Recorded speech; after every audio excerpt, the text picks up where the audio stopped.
Good morning, everyone. I'm Sean Dara, coming to you for the Lighting Design Lab and Seattle City Light.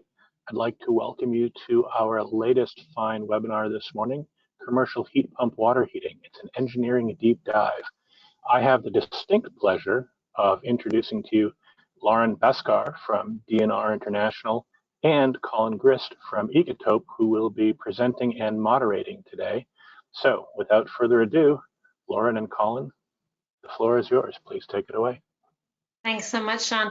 I know I speak for both Colin and myself when I express my gratitude to the Lighting Design Lab and Seattle City Light for hosting us this morning. We're really excited to be here.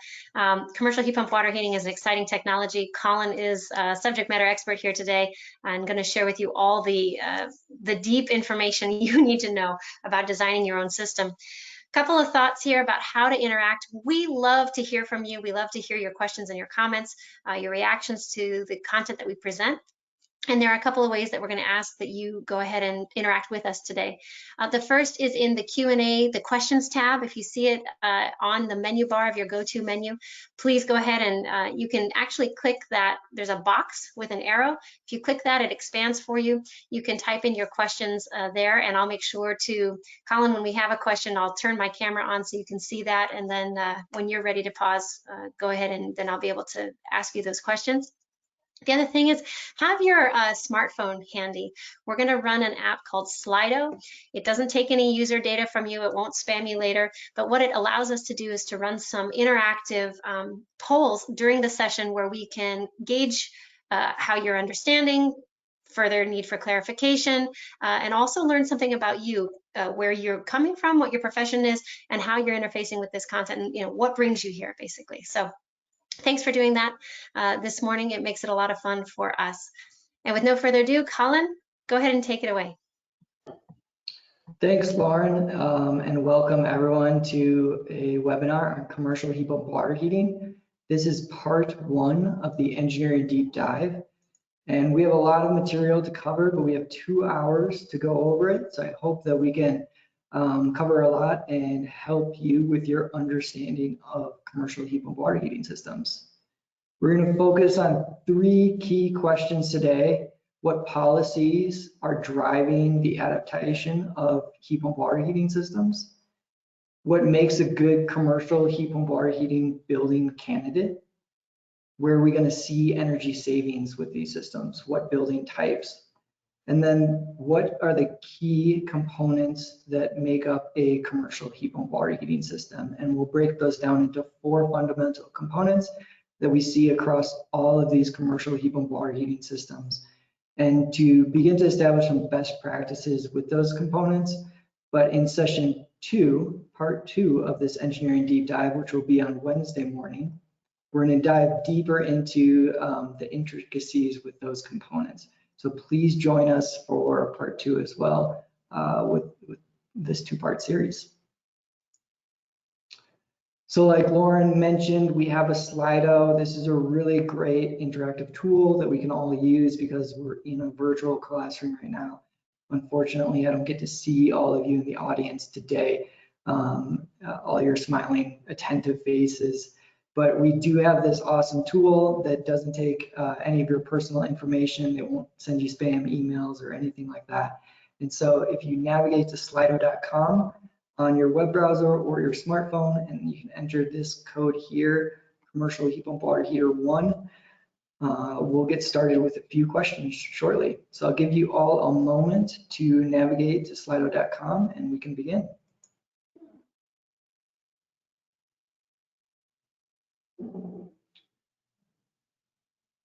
And this is our introductory survey. So there's a handful of questions here based on trying to get some feedback on your understanding, who you are, and where you're joining us from. There's also a QR code here. So if you want to just open up your smartphone, you can take a picture of that and it should take you to this web browser.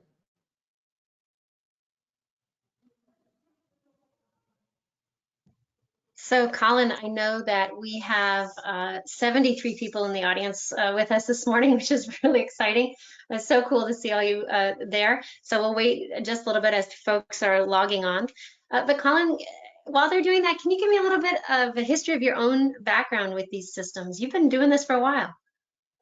Yeah, absolutely. I started as a young engineer at Ecotope about 8 years ago and was thrown right into the heat pump water heating world. At that time, we had finished a couple buildings that were finishing up the construction phases and in commissioning. And it really interested me, the whole system design, because I saw it as a great opportunity for energy savings. So I've been practicing engineering on the design front, the commissioning, and all throughout various heat pump water heater projects, and probably have at least 20 under my belt at this point. And so I'm really eager today and on Wednesday to be able to share some of those lessons learned, because we did learn a lot, as this was a fairly new use for this technology. We've seen this technology in our refrigerators, right, heat pumps, and all across the board in the devices we interact with. And they're common, heat pump water heaters, in Europe, but they're uncommon in the United States right now. And so we're really working on this, newer front to introduce these and to get more market share with this technology, because we can show you today and tomorrow or on Wednesday that it's a really, really great opportunity to save energy in our built environment. Yeah, fantastic. And I know that Ecotope, I know you said you've got about 30 projects under your belt. I think Ecotope has 75 total, right? Something around those lines. So really glad to have you here. Yeah, All right. we've been doing a lot. So professionals joining us today, we have a lot of mechanical designers, plumbing designers. That's great. This is going to be targeted towards you. Construction site manager. Yes, absolutely. There's a lot of coordination that goes into heat pump water heating systems, as they're both kind of mechanical systems, as we've seen heat pumps typically are, but they're serving plumbing, water heating load. And electricians and general contractors all need to be involved in that process. They do require air, so there's multiple trades that are going to be interacting with these commercial heat pump water heating systems as they're being designed and installed. So great, we have some general contractors and trade personnel out here today. Energy efficiency consult, absolutely. Thanks for joining us. These are great energy saving systems, so very applicable to you. And rank your understanding. Most of us here today are learners, but on the path to proficiency. We have a few novice folks out there. That's great. We're hoping to take you both up a level and have you have a really great understanding of the system and some of the design that goes into these systems. And we got a few all-stars. So we have some people that can teach class with me. I really love your feedback and comments. So please, like Lauren said, use the question and answer poll or Slidos to interact with us today and share your lessons learned or advice. And then questions today. I'm not going to read through all of these, but Lauren always does a great job managing the questions and presenting the relevant ones to us. But we will definitely talk about basic layout, swing tank sizing, absolutely. Some coefficient of performance and our efficiency boundaries. Yeah, we're going to discuss that. So a lot of this I think we'll be covering today, and I hope that if we don't, we can answer your question towards the end of today or in Wednesday's session. So the first thing we're going to discuss is basically the language of how we talk about these commercial heat pump water heating systems. Like I mentioned, we have heat pumps throughout our daily lives, whether they're the heat pump powering our refrigerator or that one powering our AC in our car, or doing space conditioning if we have a mini split or a VRF system.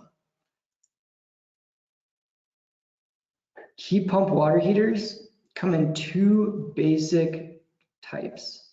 We either have our unitary, also known as our integrated products, where the compressor, the heat pump is integrated or packaged up with the storage tank for that hot water. And there's also typically a control system. And so this is provided in a single package.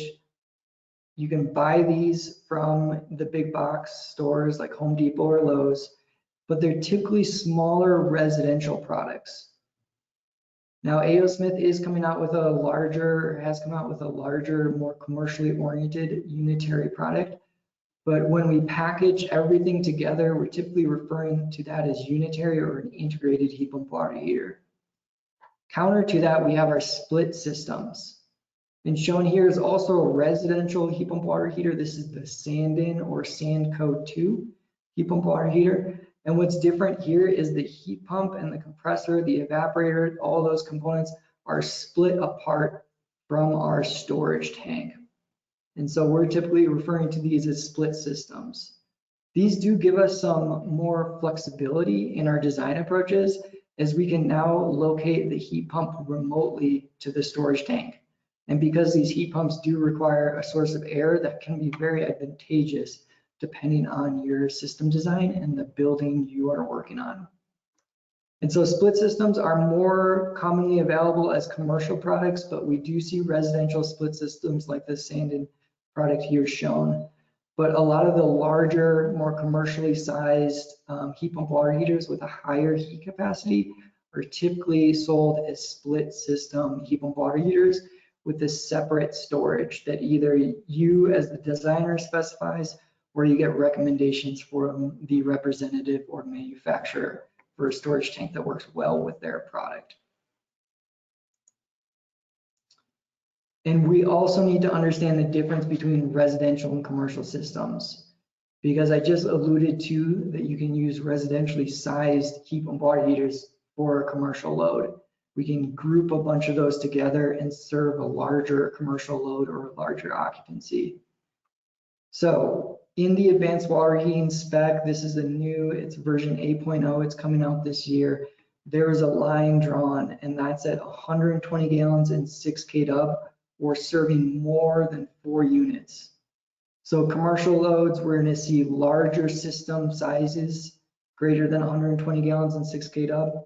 Whereas residential, we're going to be seeing smaller than that. And then if we're serving more than 4 dwelling units, we're going to consider that a commercial load, even if it's at a reduced capacity. So this is where the line is being drawn in the sand right now, and hopefully it doesn't change too much as we progress. So how do these commercial systems compare to our residential systems? Because those residential systems have been around a little bit longer, residential heat pump water heating systems, I should say. I have a residential heat pump water heater in my basement of a Seattle home. It provides hot water to us all days of the year and all hours of the day. It works great. But our commercial systems are typically more than just one of these integrated or unitary heat pump water heaters. And I'm showing a conceptual diagram now of that same unitary or integrated product. We can see our heat pump water heater or a compressor, evaporator, an expansion valve up there on the top, and a way to store that water, our storage tank down there below. So our commercial heat pump water heating systems, those larger systems are serving more than 4 occupants, typically have a heat pump, right? Very similar to that residential product, it's just going to be a lot larger because it's a higher heat capacity, it's a bigger device, it can treat a larger water heating load. We also have our storage tanks or storage tank or tanks. And right now I'm showing this as the primary storage, and we'll get into our primary storage design in a little bit. But we have some way to store that water that we've heated up with our heat pump. We also might have a temperature maintenance system, or we will have a temperature maintenance system. And it might look like a lot of different, there's a handful of different designs that you can take with this temperature maintenance system. So right now, this is being represented by an electrical element in our integrated tank that's doing the reheat of that. It might be a dedicated large storage tank. It might have electric resistance backup in it. It might have a multi-pass heat pump water heater directly coupled and tied to that temperature maintenance storage tank. And in a gas system, we also have this temperature maintenance system, but we haven't been that familiar or conscious of it because it typically hasn't influenced our heat pump water heating or our water heating system. But in a heat pump water heating system, that temperature maintenance load or circulating of hot water through the distribution piping interacts with our heat pump and can cause issues. And this is where we've seen most of the challenges with heat pump water heater technologies, is dealing with that temperature maintenance, hot water circulation load. And so that's why we're calling it out as one of the items here, or noting it. And then we also have a control system, right? We have some way to turn on and off the heat pump to maintain temperature in our storage tank. Our residential integrated product, that's just going to be built right on the side of it. Our commercial product may have that controller built in that can do everything we want, but we may be interacting with other system components. And so we might have a dedicated or third-party control system that can interface with multiple heat pumps, and as well as backup items or the building BMS system. And so our commercial heat pump water heating systems come in a variety of shapes and configurations. And there's a question on this I saw in the early on question. So we're going to dive into more of those configuration details in session 2. But just noting a few here is we can have a small commercial system that's maybe located in a closet off of a corridor. This is going to be a commercial heat pump water heating system. It might be comprised of a residential heat pump water heater or two of those coupled together to serve a bigger load, or possibly a storage tank connected to that. But when we're talking about more than 120 gallons of storage or more than 6K dub, we're talking about commercial heat pump water heating systems, even though they might be comprised of residential equipment in some of our smaller building cases or examples. But we also do have larger commercial systems, and this is from the Batik Apartments in Seattle, Washington, in the Yesler redevelopment area. And so here we have a handful of these large commercial heat pump water heaters. These two are manufactured by Colmac, and some storage tanks connected to make a larger storage volume. So we can see that these systems, they don't only serve our residential small loads, we can also serve larger commercial loads for residential occupancies or for other type of commercial occupancies like office, retail, hospital, school, and industrial applications.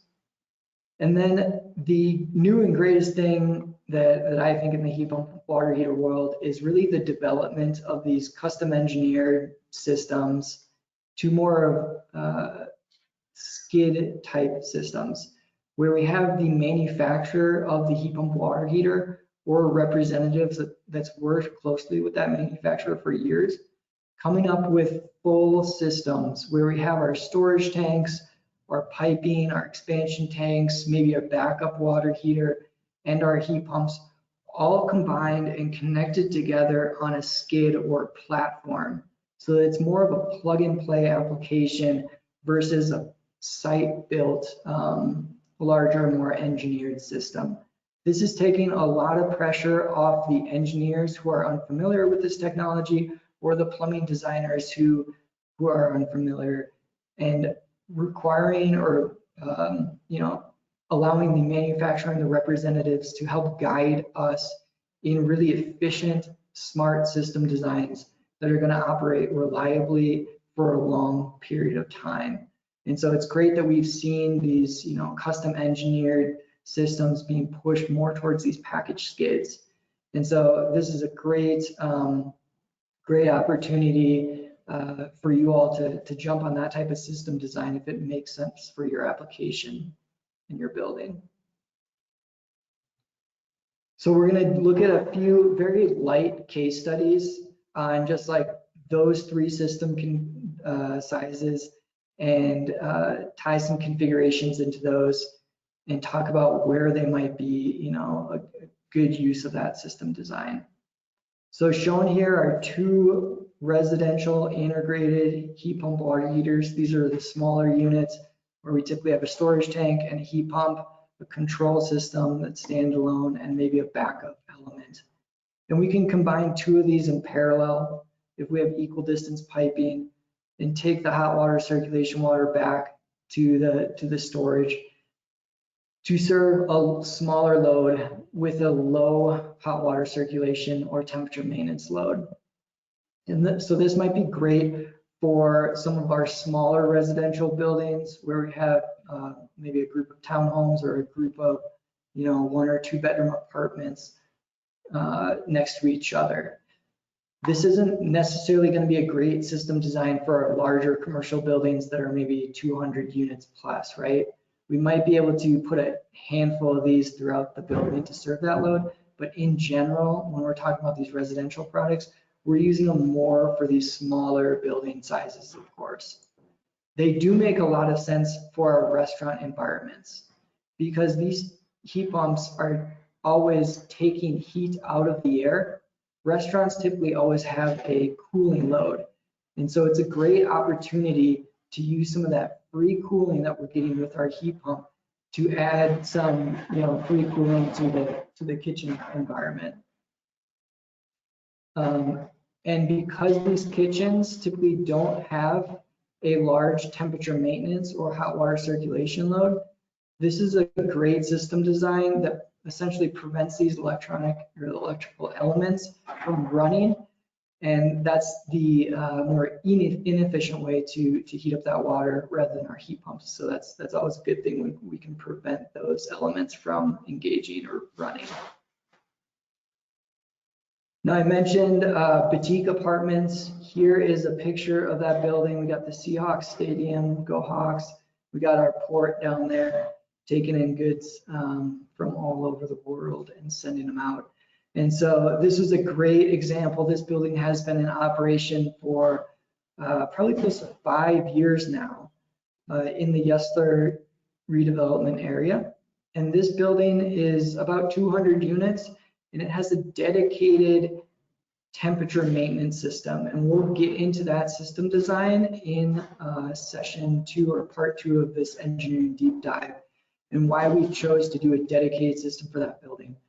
But essentially, because we knew the building was large, we're serving 200 people, we're gonna have a large temperature maintenance load associated with circulating water through the hot water distribution piping. And so because of that, we wanted to provide a dedicated system that was tuned to that load to reheat that water and let our primary system, or making water hot for our occupants to use, run standalone on itself, or by itself.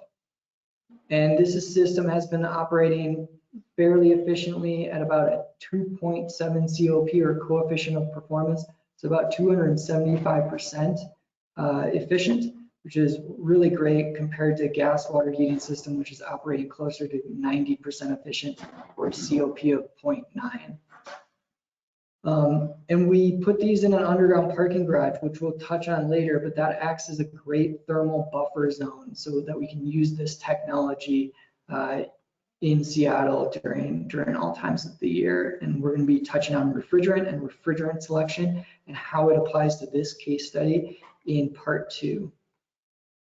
And some suggestions for you all for your work in the Pacific Northwest climate. And then we can also have these, skidded systems where it's all built up by the manufacturer. And this is showing the series swing tank design, where we're essentially trying to transfer thermal energy from our primary storage into our series temperature maintenance tank to prevent that electrical element from running. Because we overheat the water here in our primary storage and transfer it over.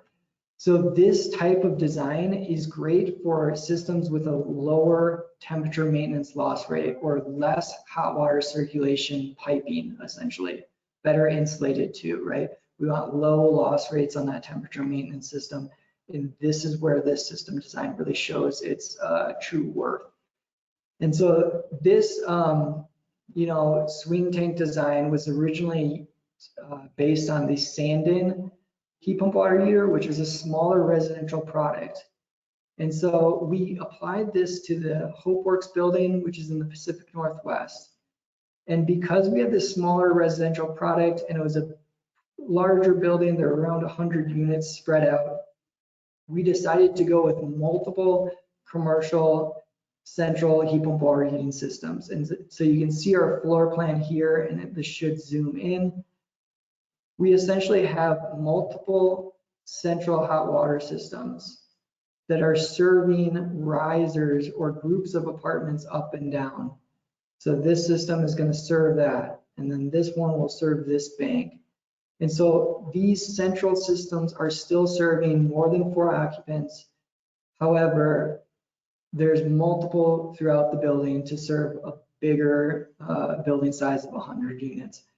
This can be a really great system design because it eliminates a lot of the larger hot water distribution piping that typically, our hot water main is typically run on the first floor or maybe the second floor, and then risers come up to serve the residential units. So this essentially reduces that large hot water main, which can result in a lot of pipe cost or first cost savings with the piping. But it does require that there's more maintenance points for that maintenance personnel on the building. Sandin and Mitsubishi both manufacture CO2 heat pump water heaters. And this is a great system designed for those CO2 heat pump water heaters, as they're really efficient at overheating water.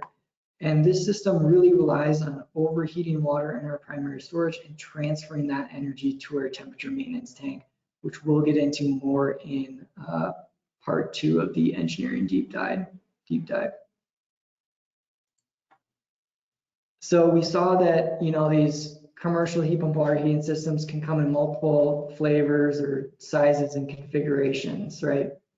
We can have very small commercial systems built out of residential products serving smaller commercial buildings, or maybe a restaurant or a K through 12 school building. But we also saw that we can have larger commercial systems that are serving larger buildings in one central heat plant, and we can have larger commercial systems comprised of multiple central heat plants to serve a larger building type. Now we're going to get into why commercial heat pump water heaters. We talked about some of the market delivery, learning the language, and how these can be configured very basically at this point. But why are we doing this? Well, there's global, federal, and state policies that are really driving this change because they've seen that this can be really, really, really great energy efficiency measure, especially for buildings that have a lot of hot water usage, like our residential occupancies. And we're building a lot of those buildings today and have been over the past 10 years. We've seen a lot of commercial multifamily buildings go up in the Seattle and Washington area, and I think that's going to continue here further on. And so we've seen that, globally, or those global and federal policies make sense. They're pushing for the adoption of this technology. And we see local codes and standards also pushing for this because of those larger state policies or global policies.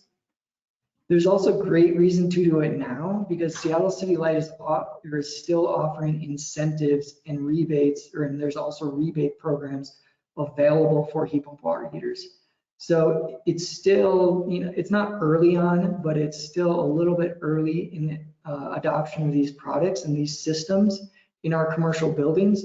And so there's utilities and folks out there that are offering money to help you get these systems into your building.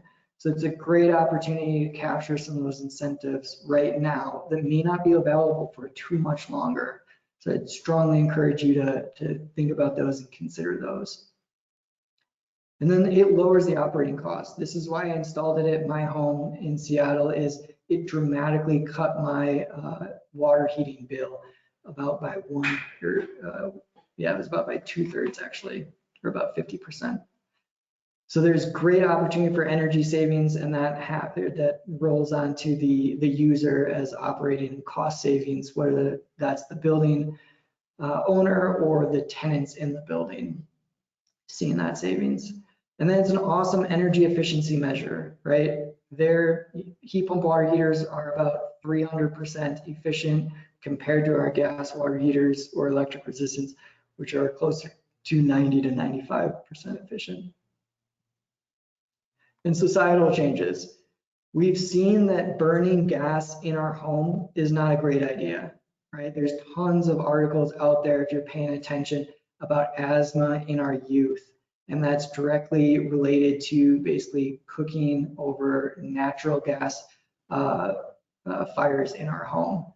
I think gas definitely has its place. Maybe if you're camping or something like that, it's a great opportunity to heat your water, but there's better ways to heat our water that are more healthy for us, like heat pump water heaters, and also do reduce the energy usage, which is a great benefit and definitely on the societal change front. And so these heat pump water heater technologies have been around for a while. They're used throughout Europe and Asia. They're common practice. You don't see that many gas water heaters out there. There's typically heat pumps. And so this is really just aligning with some of the other parts of the world. And because we have these technologies available and they're great energy efficiency measures. But in Seattle, starting very soon, the 1st of 2022, you will be required to have a heat pump water heater to serve a R1 or R2 occupancy. Not fossil fuel or electric resistance, although there are some acceptances on where you can use that type of water heating product to provide domestic hot water. And so this is applicable to all multifamily greater than 3 stories and any hotel or motel occupancies. So in Seattle, it's going to be required that we're going to have a heat pump water heating system for a multifamily building starting here shortly. And Ecotop's been designing these into nearly every building that we've worked on, and I think all multifamily buildings for the past, I don't know, five years at least, maybe longer. And we've seen that they're proven, reliable, great ways to heat water and to do it very energy efficiently. So great, system design that's available in the market today. So Sunset Electric is one of the early heat pump water heating systems that Ecotop designed. It was probably back in 2012 or maybe even before that. And here in the middle of the screen, we show our baseline buildings. And on the right hand, you'll see Sunset Electric actual energy performance. And EUI is the energy use intensity. It's how much energy we're putting in over the total building area. So we're normalizing per building area. This is a pretty darn good metric to compare across similar building types. But when we talk about other building occupancies and types, we have to be a little bit conscious about this metric and think about the energy use for that, because an industrial application will have a lot of process loading, and we need to be aware of that when we're talking about our EUI. And so we see in our 2030 challenge, this is our baseline building. This is where things were when they did the baseline study. I believe that was in 2013 or 2007, and that was about 63, so a pretty high EUI. Sunset Electric is operating at about 22.7. And so we saw a lot of energy savings. And this blue bar down here, which essentially disappears, was that water heating usage. So it was great opportunity to essentially cut this large bar of 10 down to about 3, which is hard to see there on the screen, but I promise you it's there. So this is proven to save a lot of energy, and we saw about a 70% reduction in domestic hot water energy usage for the past 5 to 7 years that this building's been in operation. We also have demonstrated that these commercial heat pump water heating systems work really well in retrofit scenarios. So the Elizabeth James House is an apartment in the Central District of Seattle. It's 60 senior 1-bedroom units for low-income personnel, and it had an electric resistance water heating system. And what we did was we just put a heat pump water heater, or actually 4 Sandin CO2 heat pump water heaters upstream of that electric resistance water heating system. And so that, that heat pump water heating system was basically heating the water all hours or all days of the year. And we saw a dramatic reduce in the annual energy use of that system, which equates to about $6,000 plus per year of savings. So this is great for a low-income building because we can reduce the tenant's hot water bill by about $100 per year with switching to a commercial heat pump water heating system. And we can get more energy savings. This slide is really geared towards our California friends, but because it's related to time of use pricing or how expensive electricity is on the grid at a given hour of the day. And so in California and places with time of use pricing, we typically see peak or very expensive pricing per kW at the end of the day. So this is our 24-hour mark right about here, and we have 2 days here.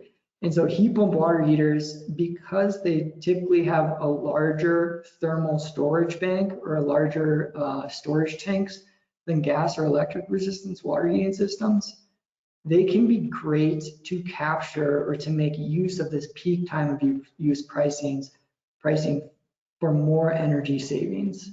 So we can essentially prevent the heat pump water heaters from running when electricity is really expensive on the grid, which takes our annual energy cost down significantly if we can do that most days of the year.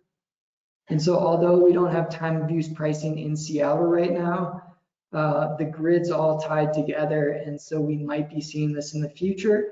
And a heat pump water heating system is really future proofing yourself to be able to utilize and make use of this time of use pricing to heat off peak for a less expensive, annual system cost, or a lower operational cost, I should say. And so all we see here on the screen is this is our typical water heating load for a multifamily building. And we're starting the heat pump and running it and turning it off when we have peak pricing, letting it coast through that usage period in the evening because we have a large battery or a lot of thermal storage, a large hot water storage tank. So we can coast through that period. And then when that load diminishes and our peak time of use pricing is low again, or it's low pricing per kW, then we can turn our heat pumps on and run them again. You can do this with a gas water heating system, but typically there's not thermal storage you need there, and gas pricing isn't based on time of use like it is. Electric water heaters, you can do this too, but we'll find out in session 2 that heat capacity for a heat pump water heater is typically more expensive than heat capacity for a gas or electric resistance water heater, and that's why it makes sense for your system design to increase the amount of storage so you can reduce the amount of required heat capacity, but still recover in time. And so for multifamily buildings, it really, really makes sense because we have a large portion of the annual energy use that's associated with domestic hot water heating. So these 2 pie charts represent a baseline multifamily building and a multifamily building with a heat pump water heating system. And you can see that about 25% of the annual load is for heating water. Another 25% is for our apartment plugs and lights. And we have our space conditioning, common plugs, and common HVAC, our building systems as the other portions. So if we apply a heat pump water heater, we can dramatically cut these loads down by a factor of 3 and reduce that 10% and that 15% to 3 and 5% respectively. That means we save about 17%. And this is with just one system improvement. We're not touching the entire building envelope here, or every light in the building, or every Energy Star appliance in the building. We're typically just focused on the central hot water system that's in the garage or in the basement in a lot of Seattle buildings. and focusing on how to make that more energy efficient. And we can do that with our heat pump water heating technology and save an enormous amount of energy with that one system improvement.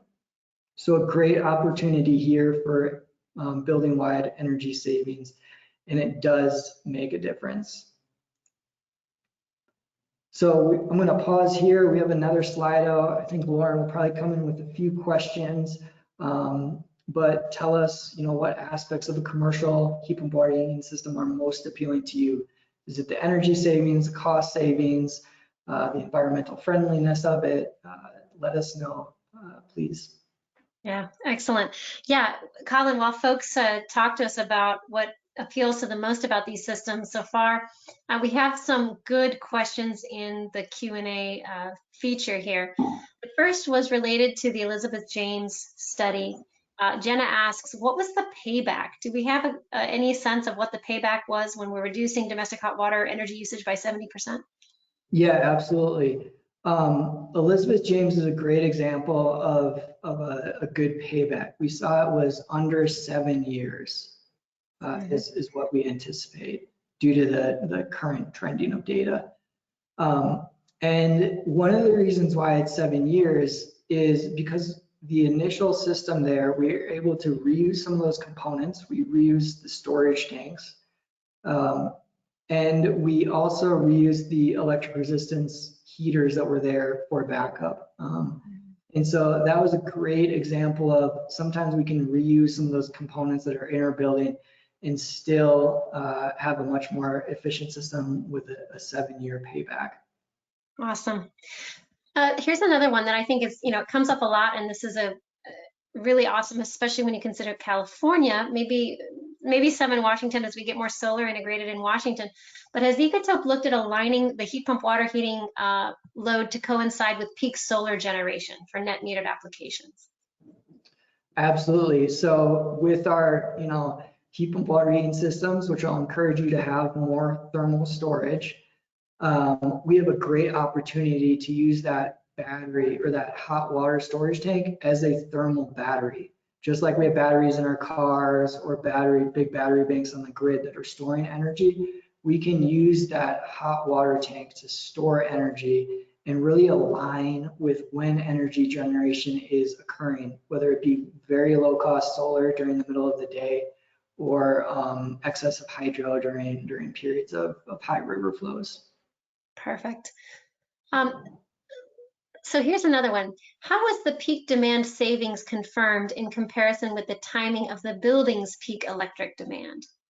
So when we talked about time of use and turning off our system during those high peak demand times. Yeah, so the time of use example, I was really just looking at the water heating system, and we do see that, at least in multifamily buildings, that water heating system is a pretty high peak demand on the electrical grid. So if we can turn it off, there's a huge amount of savings there, depending on what utility you're working with and what their peak pricing is. Mm-hmm. And then here's the final one. Have you looked at the total life cycle cost compared to a natural gas domestic hot water system versus a commercial heat pump water heating system? Yeah, we typically see these, the life cycle be about the same compared to our gas or electric resistance-based systems with our commercial heat pump water heating systems. Now, that might not be the case in every scenario, but if you install the heat pump water heater correctly, maintain all the manufacturer's recommended service and maintenance procedures, we do see that these are very reliable operating systems that are saving energy anytime they're essentially in operation. Now, I have seen numerous system designs where something's not correct, or they're pushing the technology further than it was designed to be pushed, or operating it outside of the envelope the manufacturer assumed it was to be operated in. And that's when we do see a significant decrease in these longevity of the system, just like we would with any other system that you're pushing beyond its system or beyond what it was designed to do.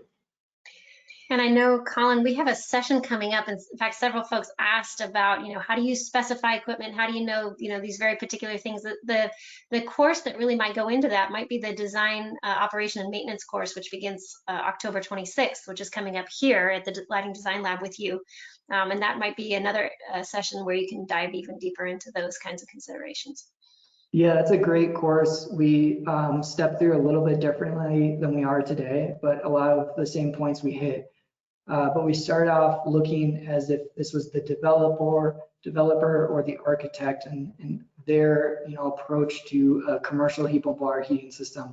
What are their interests? What are their concerns? And then we look through the lens of the engineer or the designer and how do they approach it? What are their concerns? And then we move on into the construction phases and look at this from the contractor's point of view. And then the fourth session is really looking at this through the maintenance lens of how do we maintain the system for the long term, and how do we improve this system in the future if needed. So that's a really great course that's coming up, and I would encourage you to attend or attend one of those parts that best suits you in your field. Great. I'll let you get to this part. Thanks, Colin. So we see a lot of, energy savings, potential for energy savings, cost savings, operational cost savings, reduction in operating carbon emissions, electrification, absolutely. These are all great reasons to do it. Code compliant, yep, you always want to be code compliant, definitely. Cost savings, low hanging fruit for sustainability, absolutely. Love this comment. It is definitely some low hanging fruit. Very, very easy to do it if you follow a few basic principles. So we're going to move on to our commercial heat pump water heating system components. And I show them up on the screen here, and we're going to break them down. There's 4 of them. So our 4 components that build up this commercial heat pump water heating system. We have our heat pump water heater. We typically refer to this as the primary heat pump water heater. It's taking cool water and making it hot for use in the building. We then have some place to store this water. We refer to that as our primary storage. We also have a temperature maintenance system, and I'll remind us that we always have this system. It's basically reducing the amount of wait time that our occupants have to wait to get hot water at the tap. Typically do that through circulating the hot water in the piping, in the distribution piping, but we can do it other ways, and we'll discuss a few of those ways. And then we have our controls. We have some way to turn on and off the system. So on our conceptual diagram that we've created here today, there are primary heat pump water heaters, and I'm showing them in parallel, coupled to a primary storage tank to take cold water in and make it hot. That's their job. These are our primary heat pump water heaters.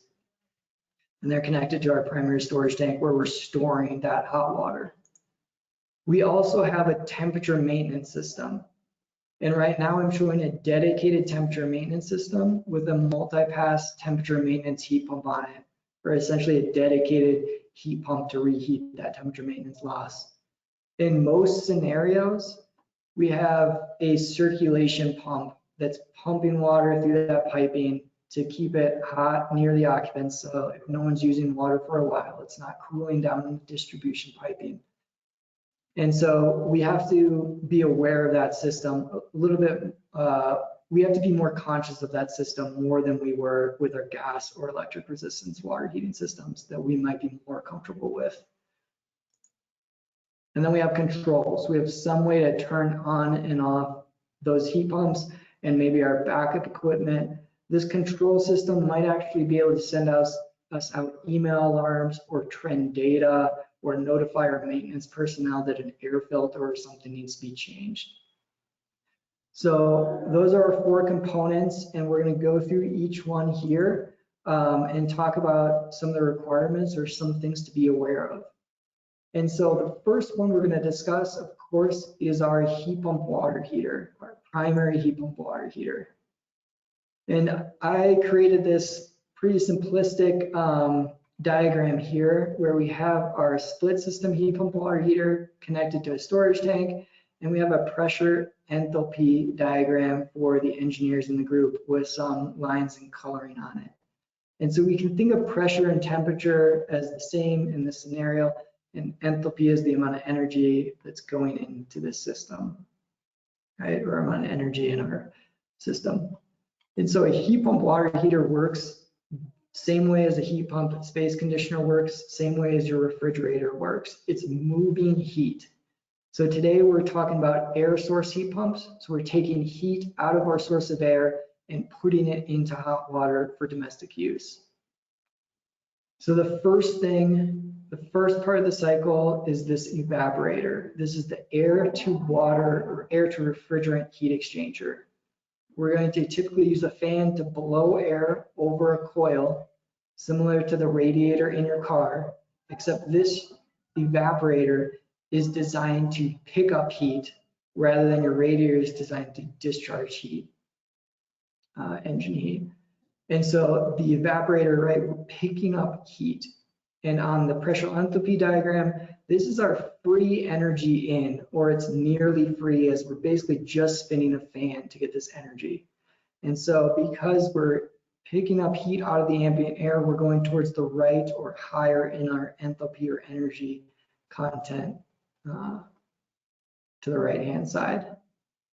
So then this is still on the low pressure side of things. And so we go through a compressor to pressurize that.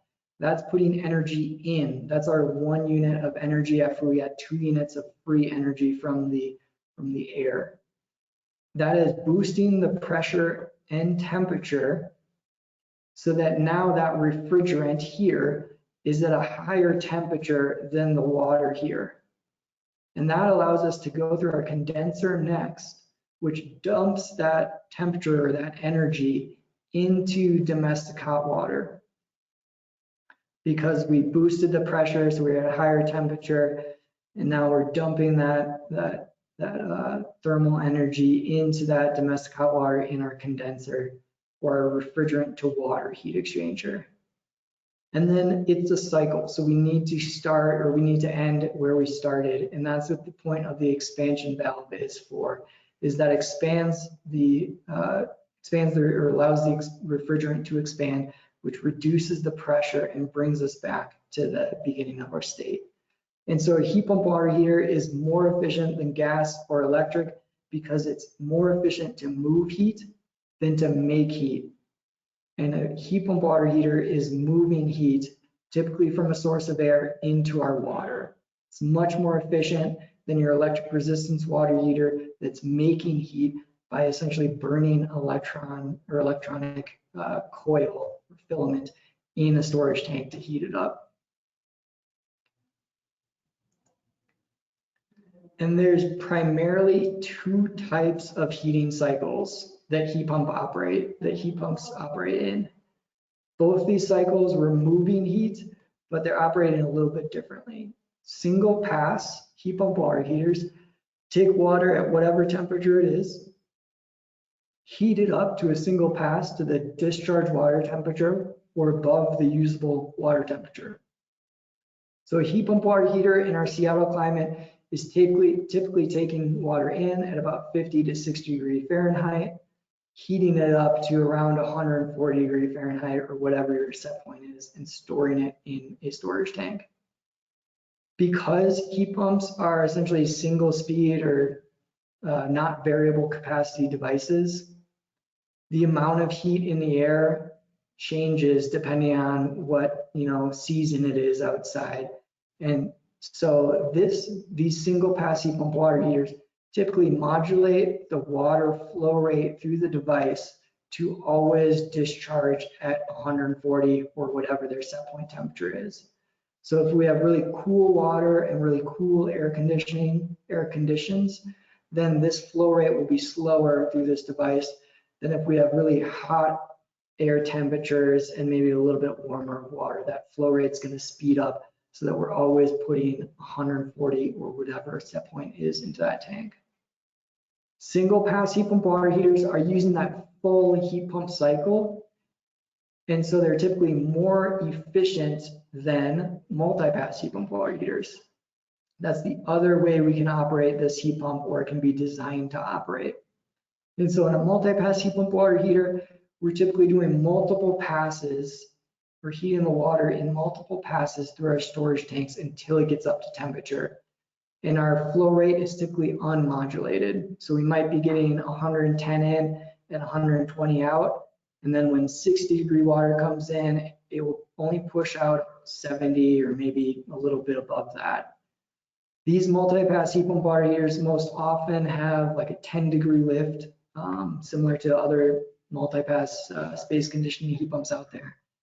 And so we typically at Ecotope use these for the temperature maintenance heat loss, or to treat or to reheat for the hot water circulation load, as that water typically goes out at 120, returns at 110, which is a great operational point for this multi-pass heat pump water heater. And so 2 types of heating cycles: single pass, heating the water in a single pass to the usable temperature. Multi-pass is going to take multiple passes typically to get to that temperature. If we're up at the upper end, like we are shown in this picture, it's only going to take 1 pass. But if we have cooler water coming in, we're going to have to go through multiple times before we get up to that higher set point temperature. So Colin, a couple of questions regarding this particular content. Jack Seeger, I think that must be from Tacoma Power. Jack, I hope that's Jack from Tacoma Power. Asks why the cold water goes directly into the storage tank, or why does it go through the storage tank instead of directly going to the heat pump? Like, why do you funnel the cold water through that storage tank? Great question. So heat pump water heaters typically don't like shocks. We don't like to shock those units because it's a cycle. So if we are operating in one point of that cycle, and then we essentially take that cycle down lower to operate at a different point, whether it be based on air or water temperature, that can be a shock for that system and be challenging for that heat pump to do that. So we could essentially take this cold water connection and tee it in right here, but depending on temperatures and everything, that might not be the best system design. It will likely work in all scenarios, but by putting it into the storage tank first, we essentially give ourselves a buffer volume, and buffer volumes are very helpful in heat pump water heating system design, as it lessens the system shock, or the potential for system shock that we might see if we teed in here with a very, during a very high demand pro load, or with a lot of people using hot water in the building. Mm-hmm. Great. And then we have another question that's asking, how long does it take for, especially in a single pass system, for that water to go from 50 Fahrenheit to 140? Yeah, great question. It definitely depends on the recovery rate of the heat pump or the heat capacity. If you have a 10-ton heat pump, it's going to be able to put 10 tons into that water during its rated operational point, versus if you have a 20-ton heat pump, that's going to be able to put in twice as much energy per that same time frame. So typically, the single pass heat pumps, we might see anywhere from 5 gallons per minute of flow to 25 gallons per minute of flow for our fairly average sized commercial heat pump water heaters. So that flow rate does vary between 5 gallons per minute when we're doing a very big lift and it's cool outside, versus if we're doing a smaller lift, maybe 70 to 140, and it's 80 degrees outside, it's going to be able to operate much faster. Mm-hmm. And hence the need for a lot of storage volume, right, at those optimal temperatures anyway. Okay. And so another question related, how big is the heat exchanger to take it from 50 Fahrenheit to 140? The heat exchangers are designed to do this. The size of them is once again related to the heat capacity of that heat pump water heater. Okay. But in general, a 1-ton heat pump water heater looks very similar to the mini split that may be doing space conditioning for a residential home in size.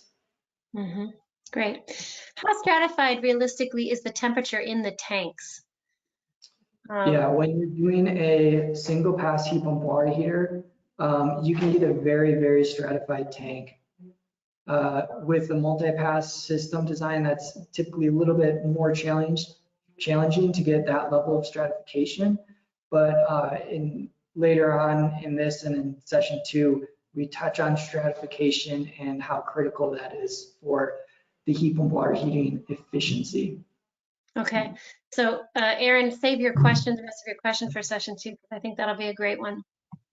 And then here's a quick one, and I know we're going to get into this a little bit, but can you talk about how heat pump water heaters affect indoor air temperature? Absolutely. Once again, it's definitely related to how much heat capacity the heat pump water heater has. So how big is that? And so they do take in air and take the heat out of it and discharge it at a cooler temperature than they took it in at. That's common design or common operation for all heat pump water heaters. So that temperature difference is definitely related to the size of the heat pump and how it's operating. But I can say typically it discharges it about 10 to 20 degrees cooler. And then about maybe 5,000 cubic feet per minute for every 10 tons of heat capacity would be my gut rule of thumb there. So if we have a 10-ton heat capacity heat pump, we might be moving 5,000 cubic feet per minute or CFM during normal operation. So it's windy in there, right? Your hair's blowing. It can be, your hair's blowing, you have hair, you're lucky. All right, thanks, Colin. Awesome. Well, I'm gonna keep going. You know, we're still on the heat pump water heater, the primary heat pump water heater. There's multiple products available. I introduced a handful of these, and so we'll introduce a few more. And then in session 2, we have even more information and a really handy chart on these heat pump water heaters and the key characteristics or some of the key things that you should be aware of when specifying a Comac versus a Nile, let's say. But there aren't as many options as our cereal aisle in the grocery store, which is great because there's too many options there. I think we can all agree on. We have numerous residential style unitary heat pump water heaters. There's Rheem, there's A.O. Smith, there's Rudd. There's numerous of these types of residential products. Most of them are around 1 ton of heat capacity or less, and these have everything built in. So these are great for our smaller loads or putting a handful of them together to create or to treat a bigger commercial load. A.O. Smith has recently introduced a unitary heat pump water heater that's 2.5 tons. So this is a really great option, I think, for a lot of restaurants out there. I know Costco and other grocery stores that have, you know, in-house cooking or in-house meal services, that they're looking at this type of heat pump technology because it's more of a, you know, more readily available or a quicker lead time often, and has everything packaged up in one convenient package. Now the controls are somewhat limited in this device, and it does have backup electric resistance elements. And so that can be favorable, you know, to prevent you from running out of hot water, but you do want to make sure that those controls for that electrical element engagement is set correctly so that you're not buying a heat pump water heater and just using it as an electric resistance water heater. We wouldn't want to spend our money and then not utilize the full product. There are also single pass CO2 or R744 heat pump water heaters. So these are typically the more efficient heat pump water heaters, and they're also using CO2, which is a low global warming potential refrigerant. Counter to that, we have Comac and Nile, which have R134A heat pump water heaters. These are great large capacity heat pump water heaters, excellent for commercial loads from 10 to 30 tons. They come in multiple different cabinet sizes, and they're made in the US. So a great option here. The one thing that's challenging is that most of these use the refrigerant R134A, and that's challenged by cool air temperatures, as denoted by this little wintry symbol. So the CO2 isn't as challenged by those low air temperatures as the 134A. To give you a quick example, an R134A heat pump probably can't operate below 35 degrees Fahrenheit, versus a CO2 heat pump can likely operate down to 5 degrees Fahrenheit. So we can operate in cooler air temperatures, still make water at 120 degrees or above. And so these Comac and Nile products are great, but they're challenged by that lower air limitation. They do have other products using R410A, which has a higher, or excuse me, it can operate at lower temperatures. There are options there, but they typically come in a little bit of a smaller heat capacity than what I'm showing here on the screen for our large commercial loads. So a lot of products out there, there's going to be one that makes more sense for your building and your application than another. If you don't have, well, I won't get into that quite yet, but we're going to, so there's going to be one that makes more sense for your application or building type than another. The key things that we need to be considering are, of course, our air source or our heat source. Where are we extracting the heat from? We typically don't have as high a requirement in the gas water heating world than we do with this heat pump water heating. We might have to move a lot of air to extract the heat from it, depending on how big our heat pump is, whether it's this larger commercial product or this smaller residential product. We need a reliable source of air, and it has to be above the temperature or the minimum operational temperature of the unit, of course, too. So we can't take really cold air or like -5-degree air in and try to make or try to move heat out of it for our water heating application. We also need to be aware of the heating cycle, whether it's operating single pass or multi-pass, because that's going to influence our recommended piping configuration, how we're connecting that heat pump to the storage tank, and how is it interfacing with the temperature maintenance hot water circulation system. We need to be aware of that heating cycle for those reasons. We also need to be aware that it has an electrical connection. It's less than a electric water heater connection, right? Less power requirements typically, but it is way more than our typical gas water heating requirements. So it's important that all of our trades are coordinated early on and that the electrician is providing adequate electrical services for that heat pump water heater and maybe for its backup heating, any backup heating equipment that's in that commercial system. And then we have to be aware of our water connections. These heat pump water heaters might be located outside in a location that freezes. So we have to be aware of freeze protection. Is it required for where we are today? Or is this going to be in a parking garage that's maybe buffered underground and never going to cool below about 40 to 45 degrees Fahrenheit due to the large amount of ground contact between the concrete walls and the earth?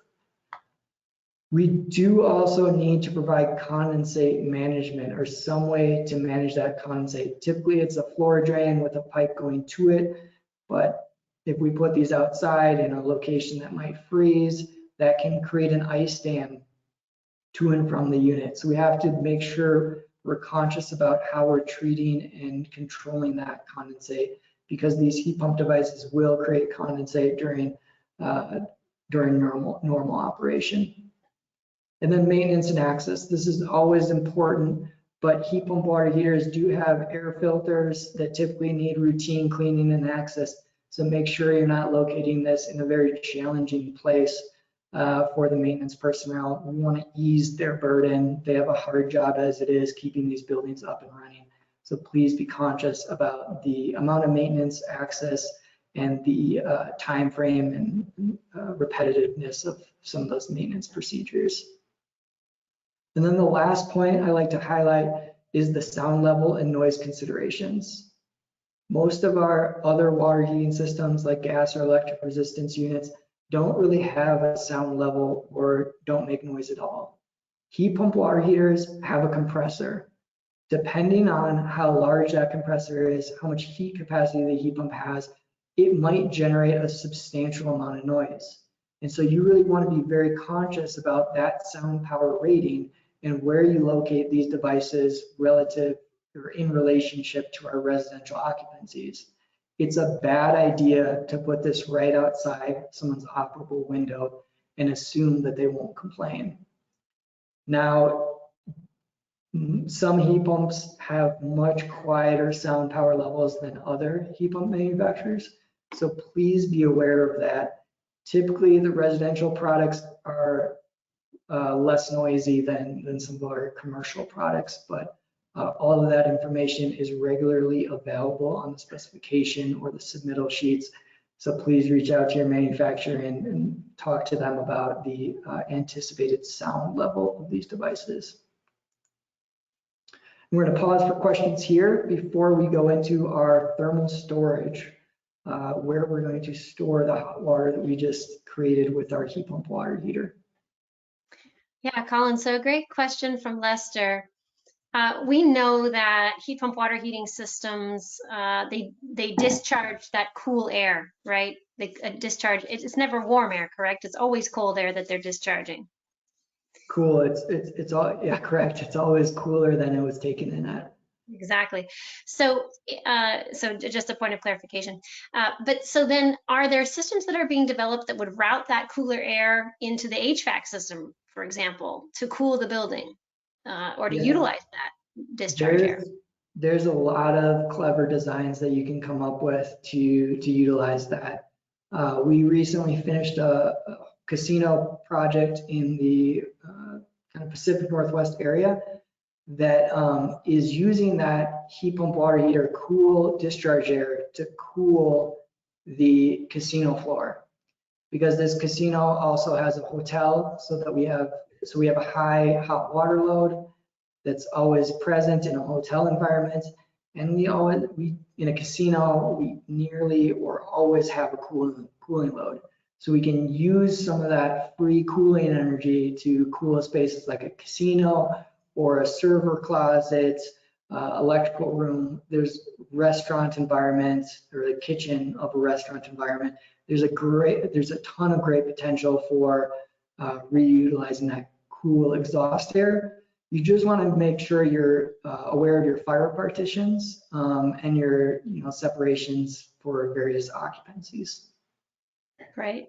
And I want to let learners know that you can enter your questions here in the Slido, or you can continue to enter them in the question and answer tab, and either one is fine. If I have any more in the question and answer tab, Colin, I'll ping on my video, but otherwise I'll let you deal with these questions here at the Slido. Great. So pausing for questions. I'll try to go through these quickly so we can stay on time because we still have a good amount of material to cover. Are there ways of pumping condensate line up and out of a basement, for example? Yes, pumping is a key word here. We want to drain our condensate via gravity whenever we can, but often we need to pump it. That's common with a lot of system designs, so we can simply use an inline condensate pump to do that. CO2 is a very high pressure system. Absolutely, this is a great note from someone. That's why I think we don't have that many CO2 heat pump water heaters on the market, is because the refrigerant operates at a much higher pressure than the refrigerant in an R134A heat pump water heating piece of equipment. So typically it does require special training and tool for maintenance, but these are packaged products from manufacturers, so they will typically support that or provide a way to support that training and maintenance procedures if something were to happen. What is the typical flow rate gallons per minute for a single pass versus a multi-pass? Great question. So our single pass might vary between 5 gallons per minute and 25 gallons per minute. for, let's say, a 10-ton heat pump water heater. Our multi-pass heat pump water heater is probably typically operating closer to 25 to 50 gallons per minute, and that's constant and pegged. So depending on what manufacturing specify and their standard pumping rates, your multi-pass heat pump water heater will be operating at a faster flow rate than your single pass, and it might be 50 GPM, which you're going to have to take account for in your piping design. If we're bringing in warm outdoor air, what about when Seattle drops to freezing temperatures? Yeah, great question. So Seattle has a design air temperature around 23 degrees Fahrenheit. So we have to design our systems to operate at 23 degrees Fahrenheit. If our R134A heat pump water heater can't move heat below 35 degrees Fahrenheit, we have to do something about that. And so Ecotope commonly uses an underground enclosed parking structure to buffer the air, the outdoor air temperature, or to provide a buffer for the outdoor air temperature.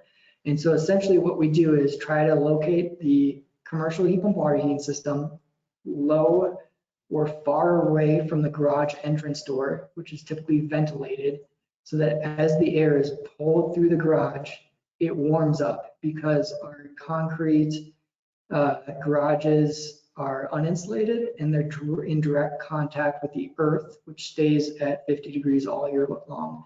That's a really great like geothermal system that's basically free cost, because we're already providing that underground parking garages for the tenants for their cars, and it's doing double duty with us for our heat pump water heaters.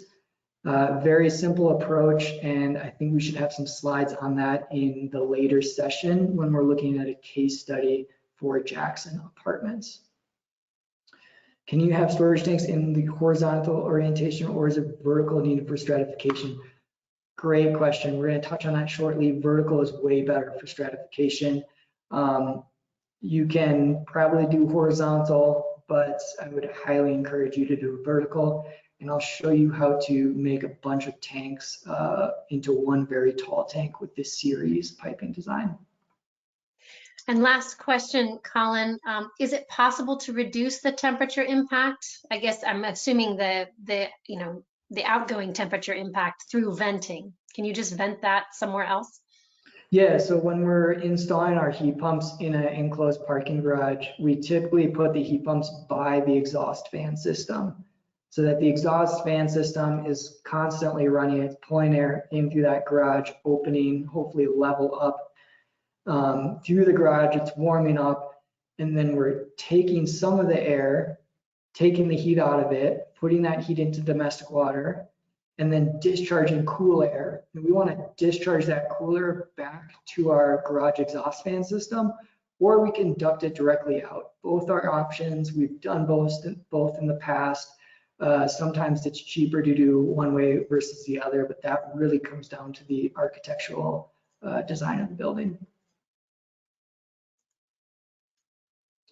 So all great questions. We'll try to keep answering more as we go on in these next 40 minutes. The next component we're talking about is our primary storage. And so that's shown right there on the screen, connected to our two primary heat pumps. And our primary storage is really our battery bank. So in our electrical, off-grid systems, we have batteries. And we probably don't have just one battery. We probably have a handful of batteries either connected in series or in parallel. And we can do that with our primary storage tanks as well. So this is from the Jackson Apartments, which is a case study that we'll cover in the next session. And we have 5 500-gallon storage tanks for this system at Jackson that are connected in series. So the top is connected to the bottom. And that design is shown here on the right-hand side of the screen, but with only 3 storage tanks. And so what we get is essentially making 3 storage tanks into one very tall vertical tank, because we take the hot side of one tank and connect it to the cold side of the other. And so as we go to our storage tank 3, our hot tank over here on the right-hand side, we have our hot up there, and that gets cooler as it goes back. This allows for great thermal stratification or a thin transitional layer between our cold water and our hot water, right? A very low thermal stratified tank would be a very mixed up tank where we might have a very wide band of this orange color you see here on the screen. We can also connect our storage tanks in parallel. The key to parallel connection though is balancing, because we don't want to have one flow path that is, a higher flow path than the others.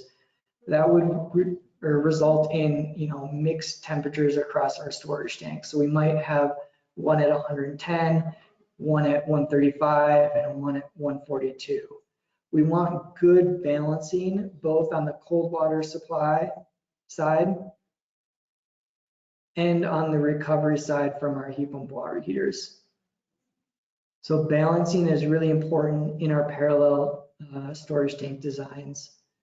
I would encourage most of us to always go to series storage design as balancing is not important.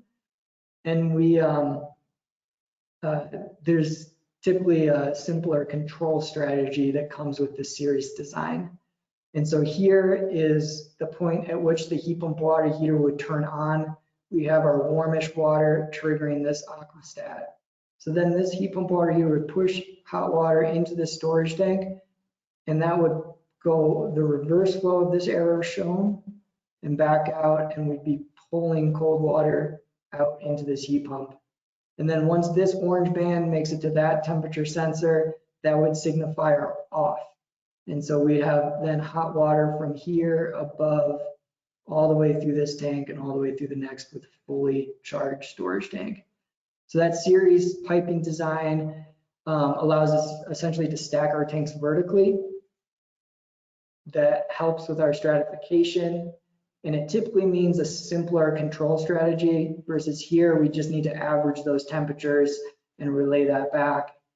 And so if one tank is unbalanced or getting a lot of cold water flow compared to another, we might see that average being mixed up a little bit in that control sequencing.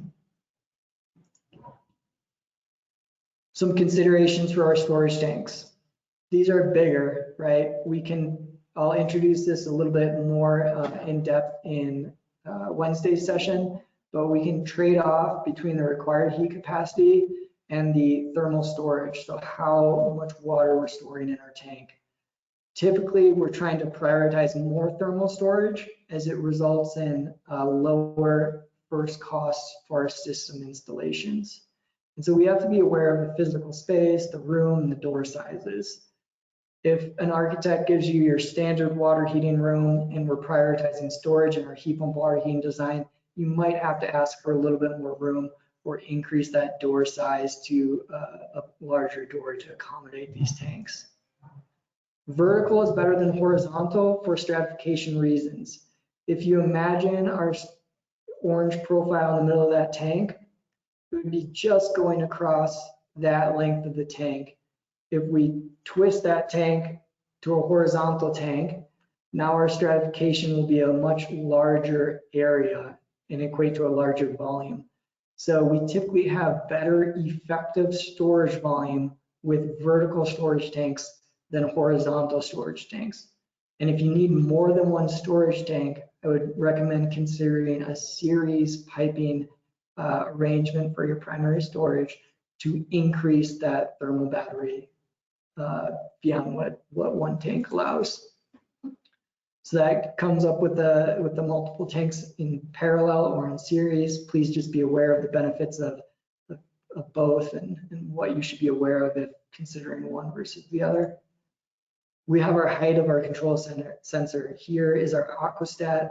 That's going to tell us when we're turning on and off the heat pump water heater most of the time. And so it's critical that you understand the height of that. If that's up here in the tank, you might be turning on at a later point. or you typically would than if it's down here. And you also want to be aware of that temperature set point, because that height and the set point go hand in hand with the whole control sequencing of the primary heat pump water heaters. Pipe sizes and connections. If we have a series storage tank design, all the water is going to flow through this pipe and out that pipe. If we have multiple in series, that's going to happen across every tank. So we have to make sure that those pipes are adequately sized for that flow rate and they're in the correct location. So if this was a little bit lower down in the tank, we'd be circulating or cycling this volume. If it's up high in the tank, we're not going to be circulating or cycling much below that because the water is flowing between these two ports in the tank. So be aware of the size, the location, and the relative height of those pipe connections. Insulation level, right? We might be storing water at 150 degrees, and we might have 3 storage tanks or 5 storage tanks. So we typically want to be prioritizing more storage tank insulation to cut down those loss rates. Something to definitely be aware of. The Seattle Energy Code has requirements for the insulation level, so please review that in your code book. And then thermal isolation. When these tanks are on concrete or metal, we want to provide a R10 pad underneath it so that we're not bridging this hot tank, thermal bridging this hot tank to the concrete floor and losing a bunch of heat out of the bottom of the tank. That can be a fairly high loss rate, so it's really critical with these bigger systems and these larger tanks, especially in the garage environment, where you typically have a concrete pad, that you do isolate that tank thermally, and there is a code requirement for that as well. And then maintenance and access, right? We need the same amount of maintenance and access for these storage tanks, whether they're powered or whether they're heated with a heat pump water heater versus electric resistance.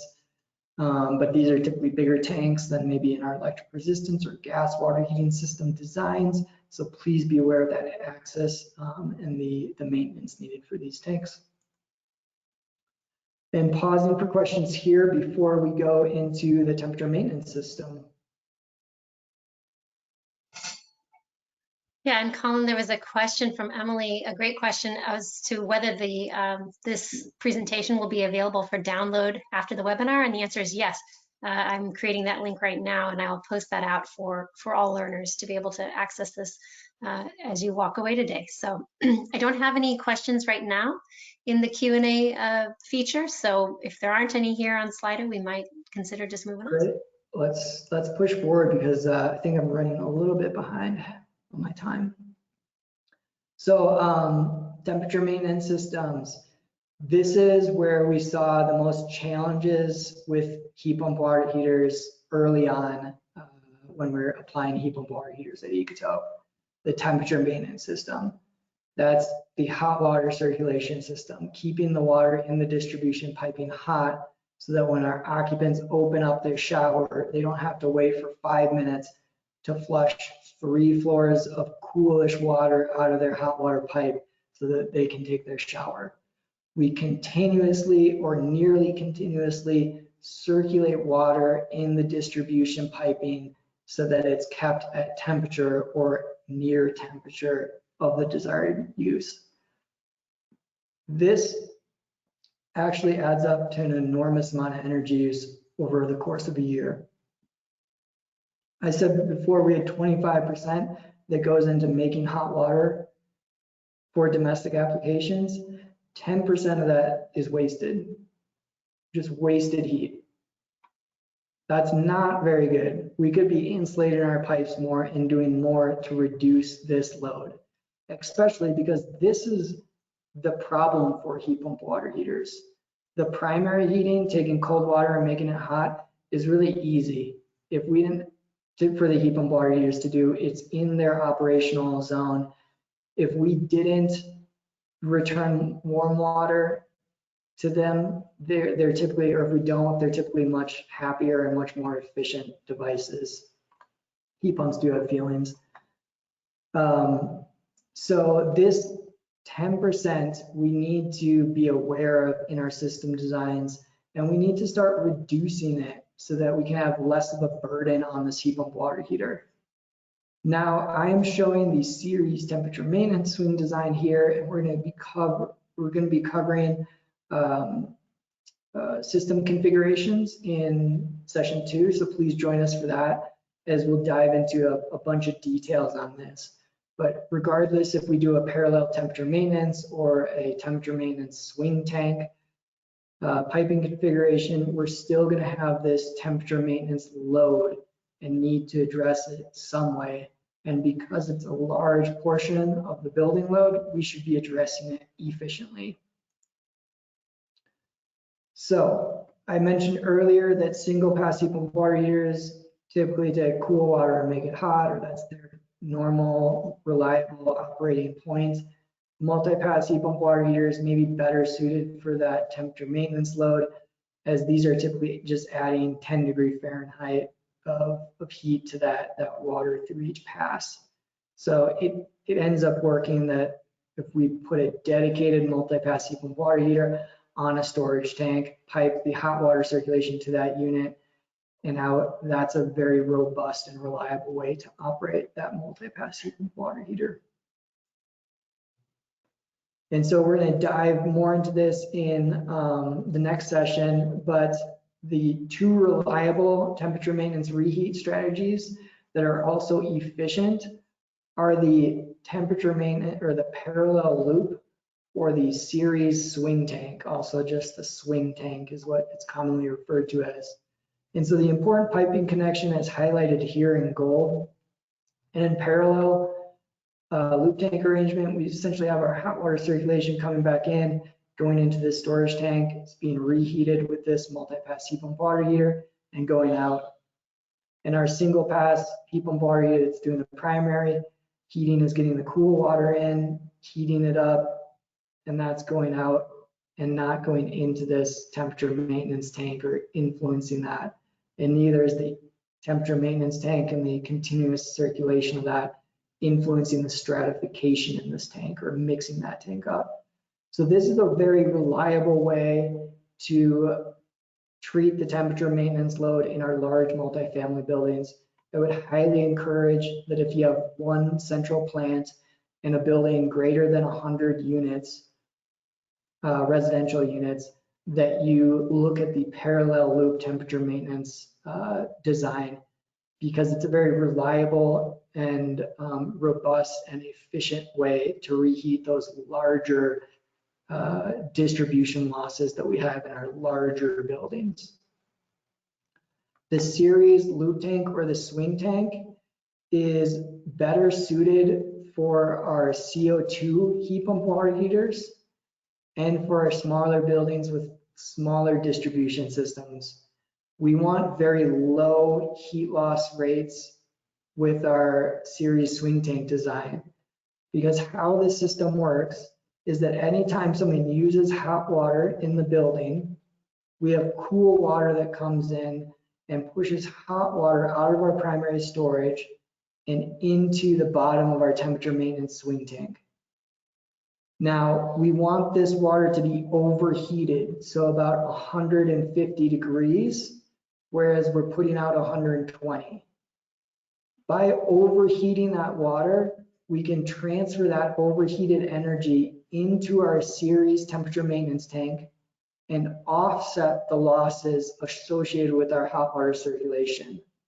So if we have 150 degree water coming out here and 110 coming back here, those are going to mix together and keep this whole tank above 120 degrees, which will prevent that electrical element from running. We want to prevent this from running at all costs because it's much less efficient. So this allows us to have a really efficient temperature maintenance system as long as we can transfer that thermal energy into that tank. Now we call this a swing tank because it swings in temperature. During periods of no hot water use, so middle of the night, no one's really using hot water, the circulation systems might still be running. So we're still going to have our loss rate. And so this volume needs to be big enough so that we can see some swing in the temperature from 140 down to 120 before that turns on. So the larger we make this tank volume, to some extent, the longer of a duration we can swing through. So this is a really, really efficient way if we have a low heat loss rate, smaller buildings, smaller distribution systems, really insulated piping, and we can heat the water to an overheated temperature like 150 degrees with our high efficiency CO2 heat pump water heaters. So once again, our larger multifamily buildings, I would encourage you to look at the parallel loop tank design because it's really reliable and robust. We have smaller buildings, smaller distribution systems. You may consider the swing tank design and just be aware of the insulation levels and try to increase those so you can reduce the required transfer from your primary to your temperature maintenance tanks. These are really reliable ways to reheat it. And I encourage us all to remember that the temperature maintenance load is small and constant, but it adds up, right? It's a bunch of us taking light footsteps on a walking or hiking trail. After time, our footsteps all add together and we create essentially a trench in the soil. Same thing as over the course of the year, this load can add up. So we really want to treat it efficiently. And this is what heat pump water heaters typically can be struggled with if they're not configured in maybe a multi-pass heat pump cycle, or depending on the air and water temperatures and the flow rates going to them. So please work with your manufacturer to understand what the limitations of the heat pump are that you're working with, how water you can pipe to it, and at what outdoor air temperature you can pipe it to that unit. That will help you inform your decision on what type of temperature maintenance system, piping design you might want to do, and other considerations for your system. But the best thing that I think we can all be doing right off the bat is relearning essentially how to recycle. There's 3 stages in recycling. First, we reuse, then we reduce, and then we recycle. I think a lot of us in America often skip to the recycle stage first. But like reducing our impact, we also want to reduce the temperature maintenance losses. We can do that through better pipe clamps that have thermal bridge-free design and more insulation on our distribution piping. Our walls are insulated to R21, and the delta T across them is typically not that big and not that many hours of the year, versus our piping is insulated to about R4, and there's typically a very high delta T across that piping at all hours and points of the year or times of the year.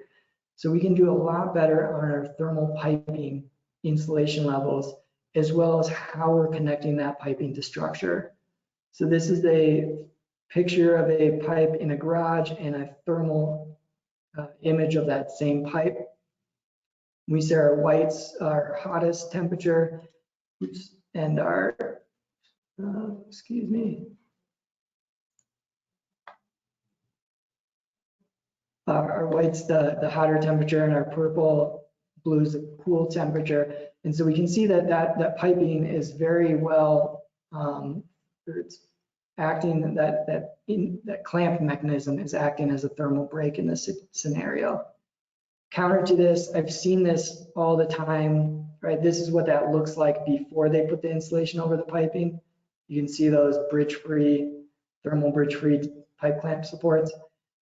We've seen a lot of this at Ecotope, where essentially this is a dramatic case, but there's a pipe, it's metal, it's connected with metal to metal. And so we get a lot of thermal bridging through that. That's our weak link in the chain. We can do a better job with that very simply.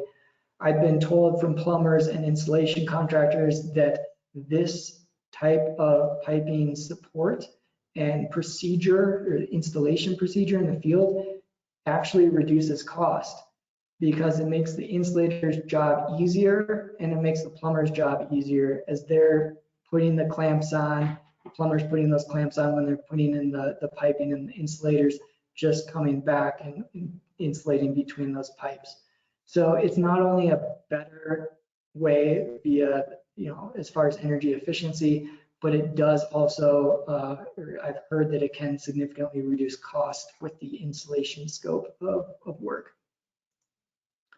And then the last thing we can do is more appropriately sizing our distribution systems. We've been using Appendix A and Appendix A+C to size our hot water distribution piping and our cool water distribution piping. That's coming from the Uniform Plumbing Code. And in 2018, Appendix M was released in the Uniform Plumbing Code. And that's going to better take into account our current fixture flow rates, which are much less than when Appendix A was created. And it will take in diversity in the building. And so it more closely and accurately reflects the actual flow rates that we see in these buildings. So this is for a 100-unit apartment building. Here's a little sizing summary. And we calculated based on Appendix A, Appendix A+C, and Appendix M is last. And so we can see that Appendix A predicts a peak flow rate of 260 gallons per minute, and that requires a 4-inch main. If we apply the C to that, we get a slight reduction to 205 gallons per minute, which only requires a 3.5-inch main, but we're connecting to the city, so they're probably going to require a 4-inch main regardless. Then we see that Appendix M, that more accurately reflects our buildings and our occupancies and our flow rate, or fixture flow rates, reduces that to 54 gallons per minute. And that's only requiring a 2-inch main. So that's going to require way less distribution piping in the building because we're shrinking the pipe sizes. It also will reduce an enormous amount of first cost savings. So I'd highly encourage you to use Appendix M in the Seattle and Washington state areas. Just make sure that whatever jurisdiction you're working in, it is allowed and compliant, because what we've seen is right now in California, where there's a lot of other buildings being built, this is jurisdictional dependent. So you have to get pre-approval to be able to use this sizing methodology. But it's in the 2018 Uniform Plumbing Code, so please go and review that for your use. And then the last part is we typically have a thermostatic mixing valve for our temperature maintenance system. So this is regulating water out to the fixtures. We might be storing at 150 degrees or 140 degrees in our thermal storage tanks, and we want to send that out closer to 120 to our occupants. So we need one really robust, reliable way to mix that temperature down to the desired temperature. I would highly recommend electronic thermostatic mixing valves for our heat pump water heating systems, especially our swing tanks, when the temperature on the hot side of this valve is designed to swing in temperature about 20 degrees in normal operation, right? Our hot side coming out of the swing tank may be 140 at the hottest when it's fully charged, and then closer to 120 when it's towards the end of the night or after a period of low use, right before those electrical elements come on to maintain heat in that temperature maintenance swing tank. So that those electronic mixing valves typically just respond way more accurately and quickly than our older bellows or paraffin wax mixing valves. Some of those can work well, but I would encourage you just to lean towards those electronic mixers. Also, you can get these mixers with, parallel flow arrangements. So you have two valves acting or working in parallel so that they can shut down to better meet your high-end flow control and your low-end flow control. Because if you put one large 4-inch valve in instead of two smaller 2-inch valves in parallel, you might see a difference in the performance of that valve in relationship to its extreme. So when it's the highest, the peak flow you see in the building, and the low flow. And accurately sizing of this is really critical. So look at your loads, what your predicted gallons per minute flow rate is, and size for that. I would highly encourage you not to just, if you have a 4-inch main in the building, to put a 4-inch mixing valve in. It's not going to result in a good responsiveness of that mixing valve. Accurate sizing is critical for the reliability and performance of these devices. Colin, there's so much here, right? Each one of these topics, I feel like we could go in for another few hours. Yeah. It's overwhelming, and I know learners, if you're feeling like, fire hose, like, oh, so much going on, believe me, I sympathize as someone who's learned it along as Colin's been training over these last months.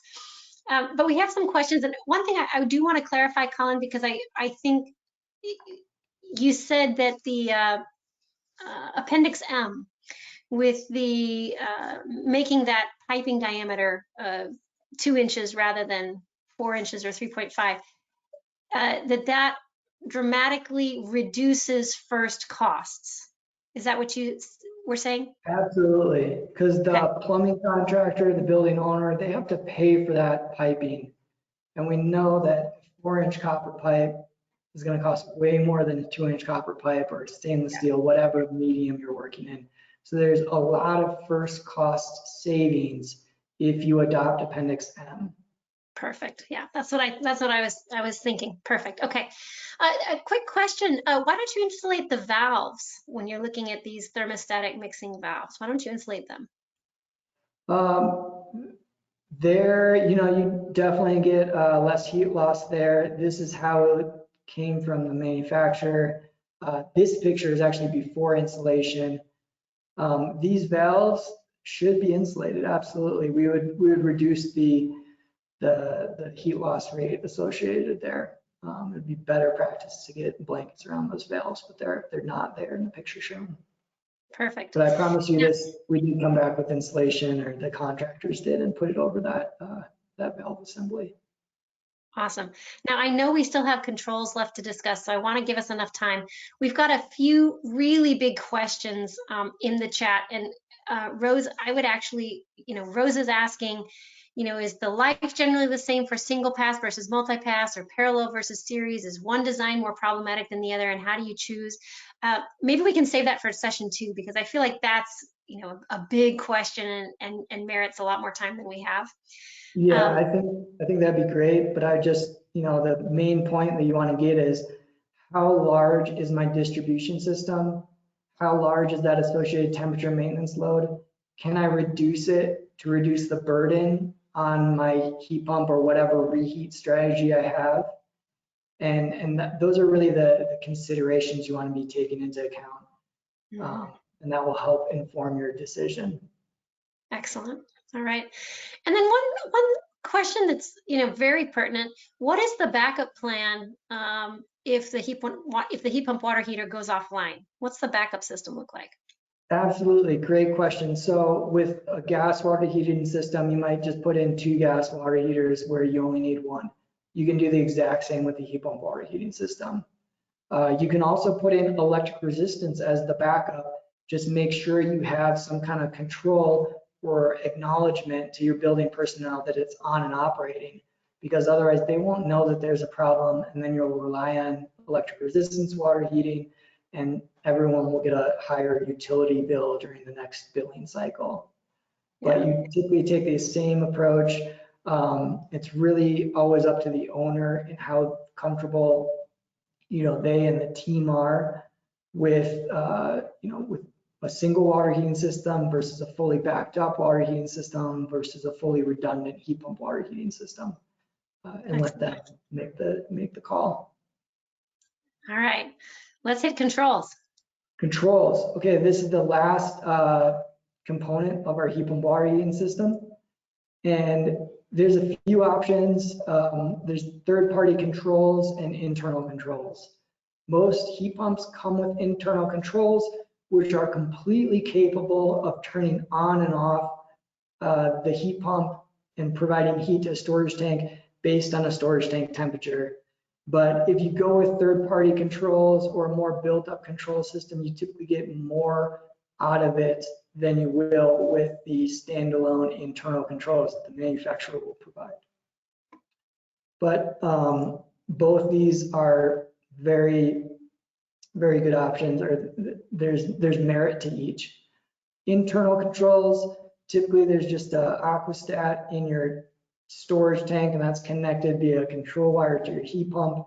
As soon as it goes below that temperature, it's going to turn on that heat pump, and then it might turn off the heat pump based on a deadband or maybe another temperature sensor on the cold water piping to that heat pump water heater.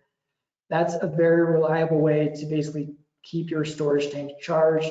And we've done this on many projects. Here is a conceptual diagram from Hope Workstation, which has a stand-in heat pump water heater configured in this regard. Now we can make more complex control systems that do way more and are way more capable and even trend performance data.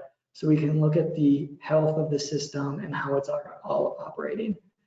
This is a conceptual diagram of that control system from Jackson Apartments, which is a newly constructed multifamily building in Seattle. And here we have a third-party control system that has signals that go to each and every heat pump, as well as our backup electric resistance water heater, because the owner for this project did want full backup and full electrical backup, because we were using R134A heat pumps, which are struggled by that cool air temperature. And we'll cover that in the case study on Jackson Apartments on Wednesday morning in a little bit more detail. But this control system that we have can communicate with our backup devices, our primary heat pumps, our temperature maintenance heat pumps, our mixing valve, and our circulation pump, relay that information back to a cloud so we can remotely check up on the system and determine how efficiently it's operating and if there's any maintenance procedures that might have been skipped or need to be attended to. So there's a lot of potential in this, a lot of good you can get out of a third-party control system. The one counter to it is it typically adds cost to the project. But with these heat pump water heating systems, we're investing a lot in our storage tanks and our heat pump water heaters. So why not invest a little bit more in our more robust control system that can send out email alarms and notifications, as well as trend system performance, especially if we can integrate that with our building management system that may already be present. And so here's our internal controls on our marine products. It's all built in. There's temperature sensors in the tanks. In our split system, maybe larger commercially sized heat pump water heaters, we might have this dashboard on the heat pump itself that we can change temperatures of and simulate calls for heating. And that's essentially talking to a temperature sensor, an aquastat in a tank. So a very straightforward control system. Some manufacturers are increasing what their controllers come with as their baseline product and standalone. So we do see more and more advantages with the manufacturer's controls, or they're getting more advanced, I should say, and allowing for some limited trending and other beneficial aspects to a more built-up third-party control system. So here's a really cool image from a computer screen, just a screenshot. And this is a wastewater heat recovery system. And so we can look at temperatures in the storage tanks, what heat pumps are on, what backup systems are on, what the temperature of the wastewater vault is. And this is a pretty exciting project in Seattle where we essentially are recovering heat from the wastewater and putting that heat into hot water instead of using an air source heat pump. So here, instead of an air source, we have a water source heat pump, and our wastewater vault is essentially a big ocean or pond loop where we're extracting heat. So for that more technically maybe advanced, we have to monitor a vault and a few other things. We definitely went with a third-party control system because that allows way more design flexibility in when we're turning things on and off and what backup systems we're engaging, as well as maintaining a close look at the overall health of that system and how efficiently and effectively it is operating.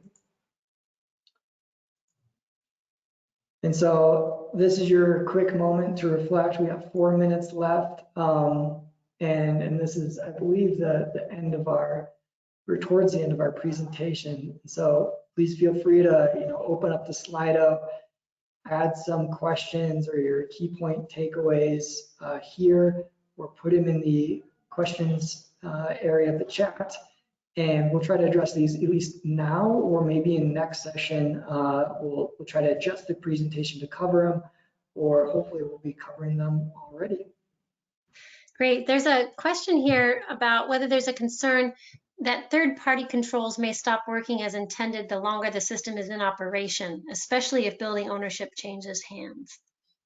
Yeah, you definitely want to have a well-written sequence of operations that can be explained to the building maintenance personnel and to the maintenance contractors. And so that might mean like a quick guide use sheet in the basement mechanical or water heating room, so that someone can reference it 10 years down the line and knows while a given sensor has a lower set point than another one.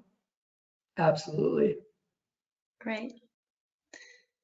So I encourage learners to tell us, what is the one takeaway you've learned? What was the piece that stuck with you? I know that maybe it's the most recent pieces, right? Appendix M and the electronic thermostatic mixing valve. But take a look here and see if you can think of other things that stood out to you.